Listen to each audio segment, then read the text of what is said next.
शान्ताकारं भुजगशयनं पद्मनाभं सुरेशं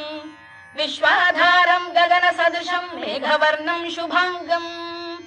लक्ष्मीकान्तं कमलनयनं योगिधृध्यानगम्यं वन्दे विष्णुं भवभयहरं सर्वलोकैकनाथम् मेघश्यामं पीतकौशेयवासं श्रीवत्साङ्कं कौस्तुभोद्भासिताङ्गम् पुण्योपेतं पुण्डरीकायताक्षं विष्णुं वन्दे सर्वलोकैकनाथम् नमः समस्तभूतानामादिभूताय भूभृते अनेकरूपरूपाय विष्णवे प्रभविष्णवे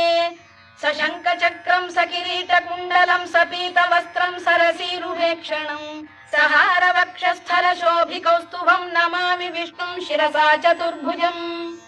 छायायां पारिजातस्य